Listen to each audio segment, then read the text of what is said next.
সামাজিক মাধ্যমে ছড়িয়ে পড়া একটি ভিডিওতে দেখা যায় একজন নারীকে সুপারি গাছের সাথে বেঁধে নির্যাতন করা হচ্ছে। ভিডিওটি ছড়িয়ে পড়তেই দেশ জুড়ে ক্ষুব্ধ প্রতিক্রিয়ার সৃষ্টি হয়। ঘটনাটি ঘটেছে রংপুরের পীরগাছার কল্যাণ ইউনিয়নে। ভুক্তভোগী ওই নারীর নাম শেফালী বেগম। প্রত্যক্ষদর্শী ও ভুক্তভোগীর পরিবার জানায়, গত 4 অক্টোবর মধ্যরাতে স্ত্রীর মর্যাদার দাবিতে প্রবাসী নজরুল ইসলামের বাসায় অবস্থান করলে তাকে গাছের সাথে বেঁধে রেখে নির্যাতন করা হয়। বাসায় ছিলাম, তো এখান থেকে আবার লোকজন যাইতেছে, যাইতে যাইতে এখন করতেছে কয় যে এক লোককে বাঁধিতেছে, এক মহিলাকে এখানে বাঁধিতেছে, গাছের সঙ্গে বাঁধি রাখছে। এটাই দেখছি আর কি। কারা বান্ধি রাখছে সেই বিষয়টা বলেন না। কারা বান্ধি রাখছে? নজরুল আসি দেখি যে মহিলা সুপারি গাছের সাথে বাঁধা দেখিয়ে তারপর আমি চলে গেছি। চলে যাওয়ার পরে আবার আসছে মেম্বার টেম্বার সবাই আসছে। আসিয়ে যখন সুপারি গাছ থেকে খুলিয়ে ওরা নিয়ে যায় আলাপ সালাপ করলো। 2014 সালে প্রবাসী নজরুল ইসলামের সঙ্গে তার বিয়ে হলেও নজরুল তার খোঁজ খবর রাখতেন না। সম্প্রতি নজরুল বাড়িতে এলেও তার খোঁজ নেননি। এক পর্যায়ে শেফালী লোকমুখে জানতে পারেন তাকে তালাক দিয়েছেন নজরুল। এরপর গত শনিবার ভোরে তিনি তালাকের কাগজপত্র চাইতে নজরুলের বাড়িতে যান। তখন তাকে বাড়ির বাইরে সুপারি গাছের সঙ্গে রশি দিয়ে বেঁধে মারধর করা হয়।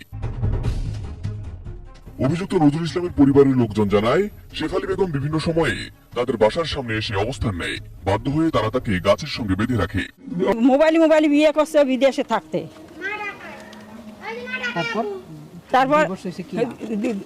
ডিভোর্স হয়েছে 2 মাস হয়েছে। এইখানে যে বন্ধ এইখানে আমি এখান থেকে লাস্ট যাবো। আমরা দিক দিয়ে যাওয়া আসা করে হয়তো 2টায় 3টায় ওই মহিলাকে এখানে দেখি।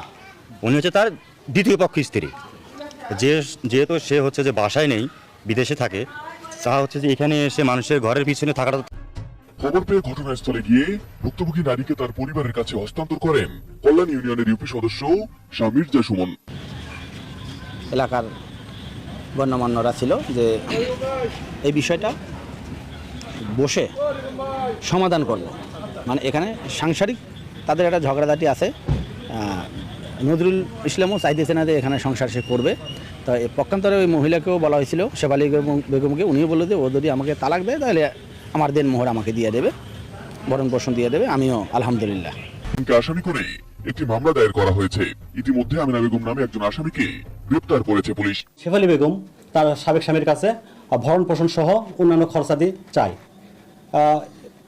এমত অবস্থায় নজরুল ইসলাম এবং তার প্রথম স্ত্রী এবং অন্যান্য আত্মীয় স্বজন মিলে তাকে বেঁধে বাড়ির উঠানে সুপারি গাছের সাথে বেঁধে শারীরিক নির্যাতন করে। অত্র ঘটনায় আমরা ঘটনাস্থল পরিদর্শন করি। পরিদর্শন করার পরে বাদী কর্তৃক অত্র থানায় এজাহার দিলে আমরা উক্ত এজাহারের প্রেক্ষিতে মামলা দায়ের করি এবং মামলা দায়েরের পর আমরা 2 নম্বর এজাহার নামে আসামি